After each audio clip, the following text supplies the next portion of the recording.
Hello friends, how are you? My dear friends, today we are going to learn Unit 2.2. A fable is a very short story, usually with animal characters or even inanimate things that speak. A fable usually ends with a message or a moral. Student, do you like to read stories? List 5 of your favorite stories. You may list stories from any language. For example, folktale, fables, horror story, fairy tale, comedy, tragedy, moral stories. Watch and enjoy. The name of the story. Two stories. The two friends and the deer and the town mouse and the country mouse. Student, first read story. Listen. The two friends and the bear.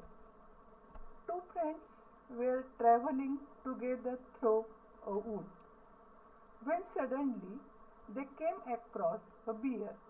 The bear saw the travelers and rushed out upon them. One of the travelers was good at climbing trees. Without waiting for his friend, he caught hold of the branch of nearby tree and hid himself among the leaves. The other did not know what to do. He had heard that bears do not bother with dead animals, so he threw himself flat down upon the ground with his face in the dust. The bear, coming up to him, put its muzzle close to his ear and sniffed. But the man lay very quietly on the ground and did not even breathe. At last, with a growl, it shook its head and slouched off. Then the fellow in the tree came down to his comrade and laughing said, "What was it that Master Bruin whispered to you?" "He told me," said the other, "never trust a friend who deserts you at pinch." Student मित्रांनो, कथा ऐकली ना? आवडली का? Fables म्हणजे दंतकथा. दंतकथेपासून आपल्याला काही बोध, मॉरल्स घेता येतात. खरे पाहता या गोष्टींमध्ये आपल्याला काही प्राणी, निर्जीव गोष्टी याविषयी काही शिकवण मिळते. आणि या छोट्या कथांमधून आपण काय करावे, कसे राहावे, आपण समाजात कसे राहायला हवे, आजूबाजूचे जग कसे आहे, आजूबाजूची माणसं आपल्याला काय अनुभव देतात ते कळतं. ही स्टोरी वेगवेगळ्या पद्धतीने सांगतात. स्टुडंट, या गोष्टीमध्ये जेव्हा आपण the two friends and the bear ही स्टोरी ऐकली मुलांना तुम्ही, आणि तुम्ही स्वतः सुद्धा वाचा. त्यातील काही नवीन शब्दार्थ बघा तुम्ही. त्यामध्ये दिले बघा. वूड मीन्स वन, रान, जंगल. बेअर मीन्स अस्वल. मजल मीन्स जनावराचं तोंड. टू स्निप मीन्स हुंगणे, वाज घेणे. टू ग्रौल, गुरगुरणे. हे नाम आहे ना. टू स्लाउच, मान आणि खांदे खाली पाडून चालणे. कॉम्रेड, मित्र, जवळचा दोस्त. ब्रुइन, सामान्यतः मुलांच्या कथामध्ये अस्वल या अर्थी ब्रून हा शब्द योजला जातो. टू व्हिस्पर, पुटपुटणे, कानाशी काहीतरी कुजबुजणे हा त्याचा अर्थ होतो. टू डिझर्ट, सोडून जाणे. पिंच म्हणजे कठीण परिस्थितीमध्ये, अडचणीमध्ये. आता या गोष्टीमधून आपल्याला काय बरं बोध मिळतोय हे आपण समजून घेऊया. तुम्ही लहानपणी ही गोष्ट ऐकलेली मुलांना. ही गोष्ट ऐकलेली असतानाच आपण एक करायचे की जेव्हा आपण ही गोष्ट ऐकतो तेव्हा त्याच्यातून काय बोध होतो हे समजून घ्या. मी तुम्हाला मराठीमध्ये माध्यम भाषेत याचा अनुवाद करते. खरं तर ही गोष्ट तुम्हाला कळलेली आहे, पण समजायला हवं. दोन मित्र आणि अस्वल. दोन मित्र एका जंगलातून प्रवास करत होते. त्यावेळी त्यांची एक अस्वलाशी अचानक गाठ पडते. दोघेही घाबरतात. अस्वल त्या प्रवाशांना पाहतो, त्यांच्यावर हल्ला करणार. तितक्यात त्या प्रवाशांपैकी एक जो असतो तो झाडावर चढण्यात पटाईत होता. त्याने आपल्या मित्राला विचारले सुद्धा नाही, स्वतःच्या जीवाची पर्वा करत त्याने जवळपासच्या एका झाडाची फांदी पकडली आणि स्वतःला त्या पाण्यामध्ये झाकून घेतले. म्हणजे झरझर चढलाच. दुसऱ्याला काय करावे ते समजेना. असं म्हणतात की अस्वल मृत प्राण्यांकडे, श्वासोच्छ्वास चालू नसणाऱ्या व्यक्तींकडे म्हणजे लक्ष देत नाही, असं ऐकलेले. आणि त्याने ते ऐकलं होतं बरं का त्या मुलाने. म्हणून त्याने स्वतःला जमिनीवर झोपून घेतलं, स्वतःचा चेहरा धुळीकडे जमिनीकडे टाकला, म्हणजे पालथा झोपला. त्याच्याजवळ येऊन अस्वलाने आपले तोंड त्याच्या कानाजवळ नेले. बराच वेळ तो हुंगत राहिला, पण तो माणूस जमिनीवर अगदी शांतपणे पडून होता. त्याचा श्वासोच्छ्वास सुद्धा थांबलेला होता. त्याने तो श्वास रोखून धरला होता. अखेर एकदा अस्वल त्याच्या पुन्हा जवळ आलं, गुरगुरलं, आपले डोके हलवले आणि खांदे पाडून ते निघून गेलं. मग झाडावरचा त्याचा तो मित्र खाली उतरला, मित्राच्या जवळ आला आणि हसत हसत म्हणाला, म्हणजे अस्वलाला तो शब्द असावा, ब्रुइन साहेब, तुझ्यापाशी काय पुटपुटले रे? दुसरा मित्र ओळखून म्हणाला, याने तर मला काही मदत केलीच नाही, उलट आता मलाच हसत विचारतोय, माझा प्रांत वाचला. तो म्हणाला, दुसरा मित्र, त्याने मला सांगितले, संकटाच्या वेळी, अडचणीच्या काळात तुला सोडून जाणाऱ्या मित्रावर विश्वास ठेवू नकोस. कारण अडचणीच्या काळात, संकटातच मुलांना मित्राची खरी ओळख होते. हे तुम्हाला पुढील जीवनामध्ये अनेक प्रसंगातून समजणार आहे. म्हणून कळला की नाही यातला आपल्याला बोध काय, मॉरल काय? अशा छोट्या फेबल्समधून आपण जीवनाचा अर्थ जाणू शकतो. आपल्याला छोट्या छोट्या गोष्टींमधून आपला मित्र समजू शकतो. आपण अचानक आजारी पडला, शाळेत गेला नाही, दैनंदिन त्या काळामध्ये, पुढील जीवनात एखादा मित्र फक्त गोड बोलतो, फक्त बर्थडेला येणारा, पार्टीला तो मित्र का? मुळीच नव्हे. आपल्याला अभ्यासाच्या बाबतीत मदत करणारा, आपल्याला चांगला मार्ग दाखवणारा, चुकीच्या मार्गावरून चालत असताना आपल्याला योग्य दिशा देणारा, तो खरा आपला मित्र. अशा अनेक गोष्टींचा बोध आपल्याला या कथेमधून होत असतो. त्याचप्रमाणे काही प्रश्न आहेत, ती पण तुम्ही अभ्यासा, वाचा, आधी स्टोरी पूर्ण वाचा, मग तुमच्या लक्षात येईल की ओरली काही प्रश्न आहेत बघा. Who rush out upon the friends, त्या दोन मित्रांवर कोण चाल करून आले? लक्षात येते ना answer, bear. Where were they at the time, त्यावेळी ते दोघे कुठे होते? कुठे होते ते दोघं जण? आपण पाहिले ना, वूड म्हणजे अरण्यात, जंगलात. Why did the other traveller lie with his face in the dust, दुसरा प्रवासी मित्र आपल्या चेहरा धुळीत खुपसून का पडून राहिला? Did the bear really whisper to the traveller? असे अनेक प्रकारचे प्रश्न आपण याच्यामधून शोधू शकतो. प्रथम तुम्हाला वाचता येणं आणि आपल्याला याच्यातून आणखीन एक लक्षात ठेवायचं आहे. माय फेवरेट स्टोरीमध्ये मी तुम्हाला सांगितलं, तुमच्या आवडीच्या कोणत्याही 5 गोष्टींच्या कथांची यादी करा. एका बाजूला लिहा नेम ऑफ द स्टोरी आणि एका बाजूला लिहा टाईप्स ऑफ द स्टोरी. आपल्या पुस्तकामध्ये बघा दिलंय त्यांनी टाईप्स ऑफ द स्टोरी, पान नंबर 37वर, 37 पानावरती दिलेले.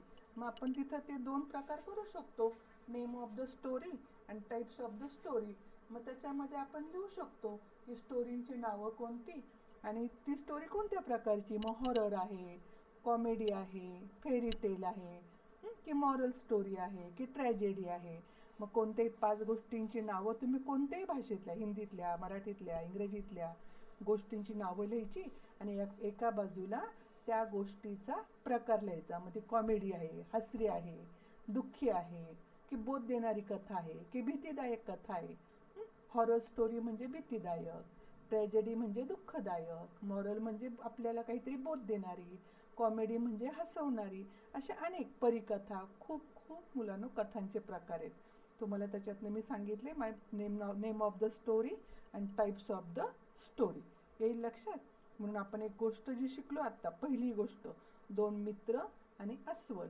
काही ओरली प्रश्नही आपण अभ्यासले आणि गोष्टींची यादीही करा आणि ती गोष्ट कोणत्या प्रकारात मोडते हेही अभ्यासा. छोट्या वाक्यातून सहज तुम्हाला समजेल अशी ही गोष्ट तुम्हाला दिलेली आहे.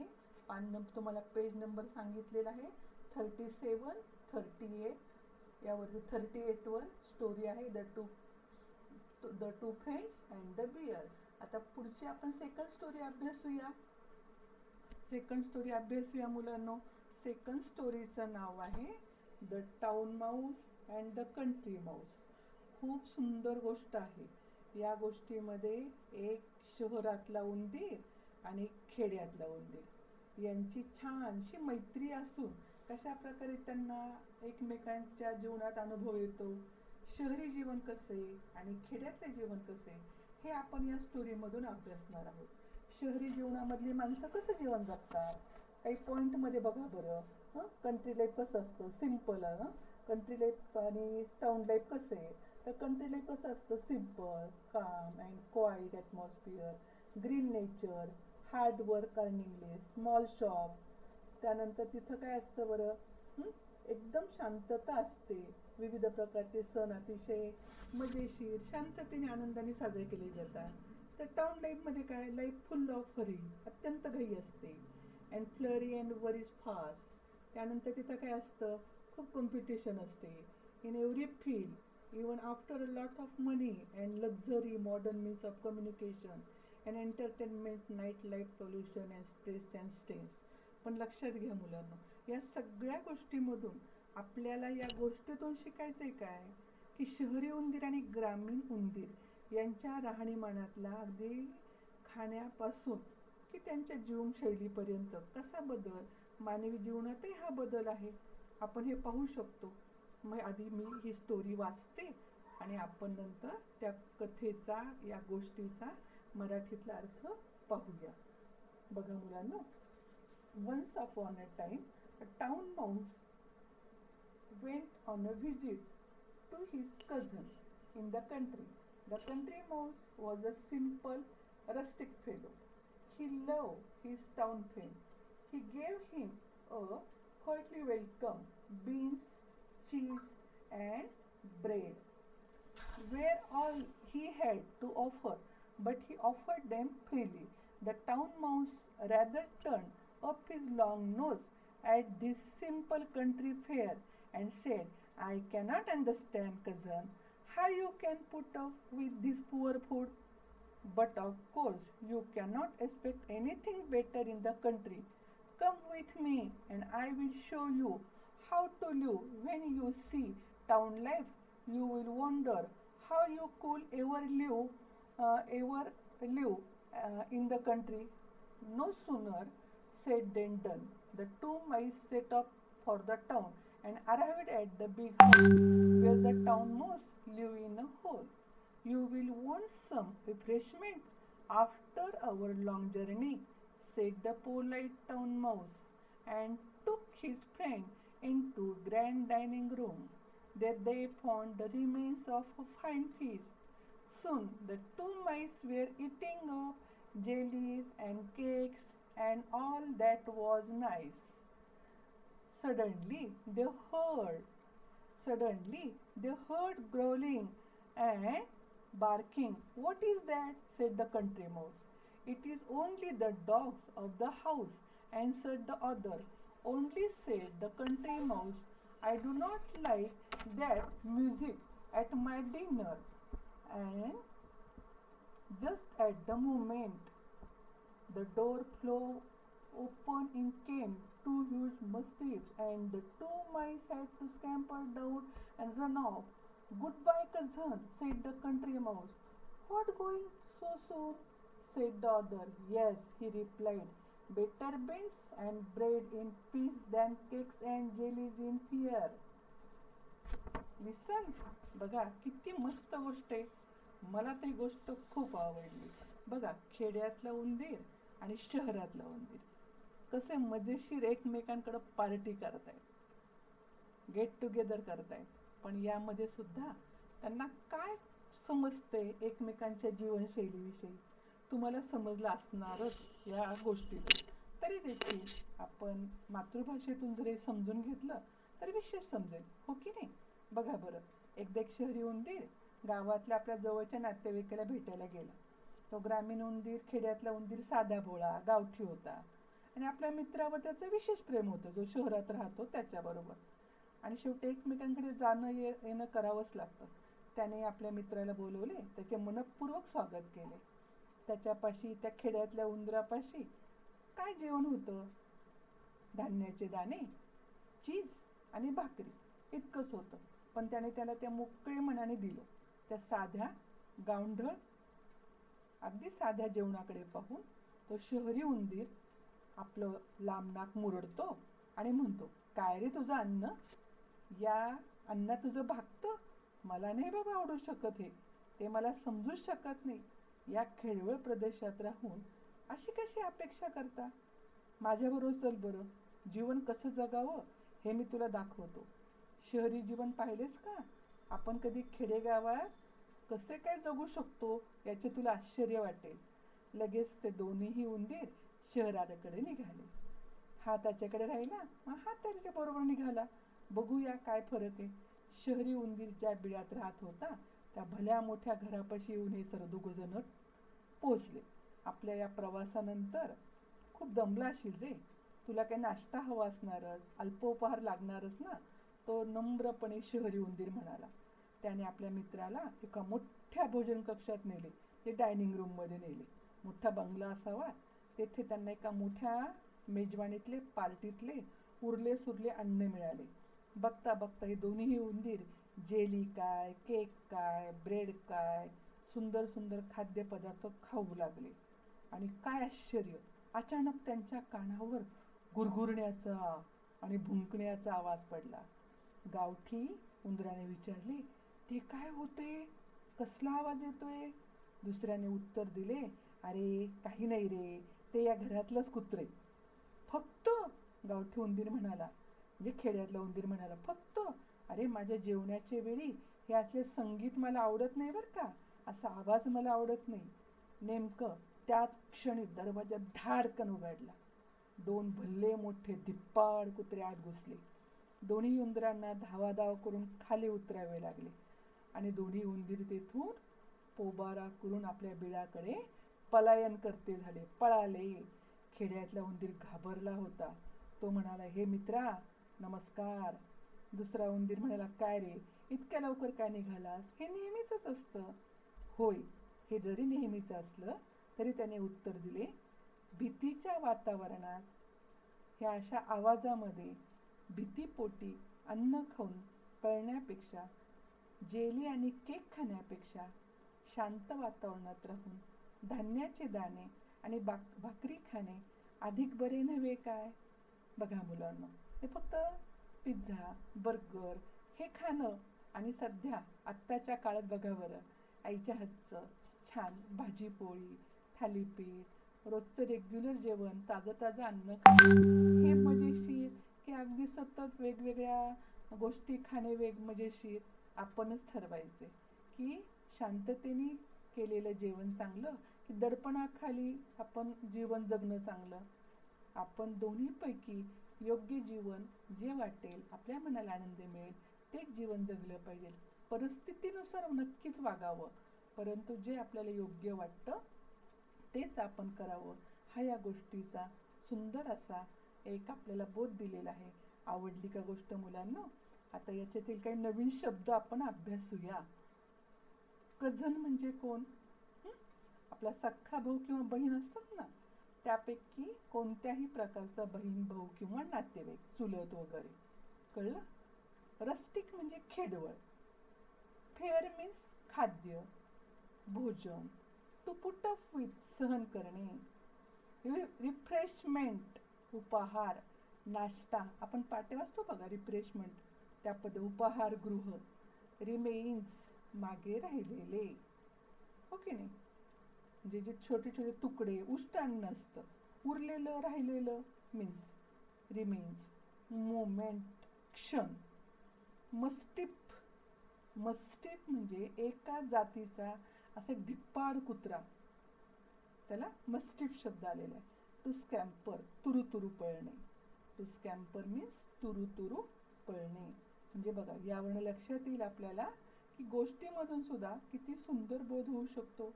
छोटे छोटे शब्द आहे तुमच्या अगदी ओळखीचे, सोप्या शब्दातून ही कथा छोट्या वाक्यातून पुढे नेण्याचा प्रयत्न केलेला आहे. आणि तुम्हालाही उत्तमरित्या या दोन्ही कथेमधून उत्तम बोध मिळतोय आणि छानपैकी इंग्रजी वाक्य वाचनाचा सुद्धा सराव होतोय.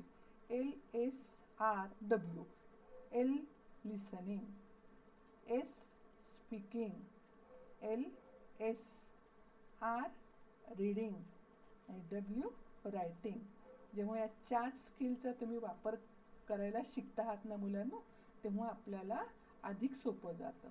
म्हणजे आधी ऐकायचा सराव करा, नंतर हळूहळू बोलण्याचा सराव करायचा, छानपैकी वाचनाचा सराव करायचा आणि मग लिखाणाचा. म्हणून म्हटलेले 4 स्किल खूप महत्त्वाचे आहेत.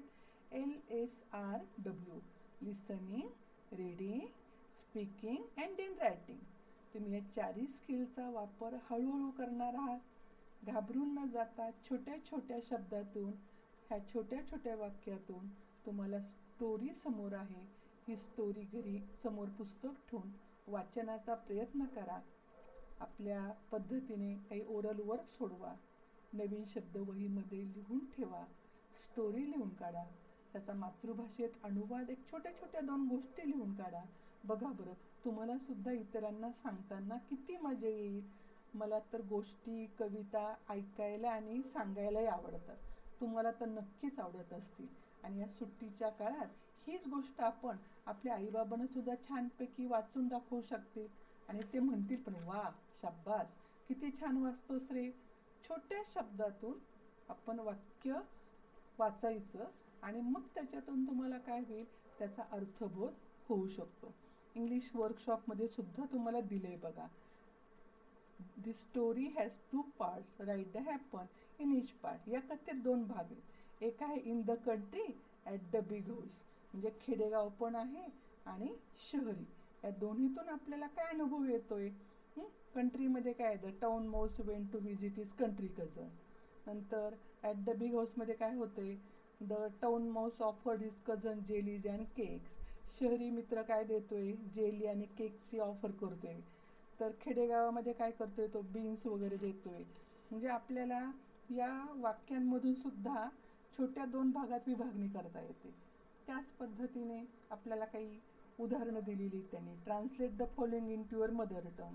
पुढील वाक्यांचे मातृभाषेत भाषांतर करा. I do not like that music at my dinner. म्हणजे या वाक्याचा मराठीत अर्थ काय होईल, माझ्या जेवणाच्या वेळी मला असे संगीत आवडत नाही. हो की नाही. Better beans and bread in peace than cakes and jellies in fear. म्हणजे शांततेच्या ह्याच्यात भाकरी खाणे हे योग्य आहे, पण केक आणि जेली भीतीच्या वातावरणात खाण्यात काय मजा आहे. असे अनेक वाक्य तुम्ही मराठीमध्ये तयार करू शकता. लँग्वेज स्टडीत पण दिले बघा, पास्ट, प्रेझेंट आणि फ्युचर. या 3 कृती आपल्याला 6वीत आपण वर्ब शिकलेलो आहोत, क्रियापद. मग he lived in a hole, past टेन्सचं वाक्य होऊ शकतं. He lives in a hole, present. He will live in a hole, future. परत बघा, you have learn in standard 6 that verbs, action words have different form to show the time at which the action happens. एखादी कृती केव्हा घडली हे दर्शवण्याकरता वर्ब्सची वेगवेगळी रूपे वापरतात. आपण ती 6वीत शिकलो की नाही. मग इथं 3 उदाहरणं दिलेली आहेत. आपण नंतर आणखीन अभ्यासणार आहोत. तुम्हीही शोधा. Past, present and future. पास्टमध्ये he lived in a hole, प्रेझेंटमध्ये he lives in a hole आणि फ्युचरमध्ये he will live in a hole. भूतकाळ, वर्तमान काळ आणि भविष्यकाळ दर्शवण्याकरता कोणती पण 5 क्रियापदं प्रत्येकाची, म्हणजे भूतकाळाची 5, वर्तमान काळाची 5 आणि भविष्य काळाची 5 अशी आपल्या वहीमध्ये लिहून ठेवण्याचा प्रयत्न करा. मग आपण पुढचा अभ्यास परत पुढच्या पाठामध्ये बघणार आहोतच. धन्यवाद मुलांनो. दिवस तुम्हाला छान जाओ. छान अभ्यास करा आणि पुन्हा भेटूया. धन्यवाद.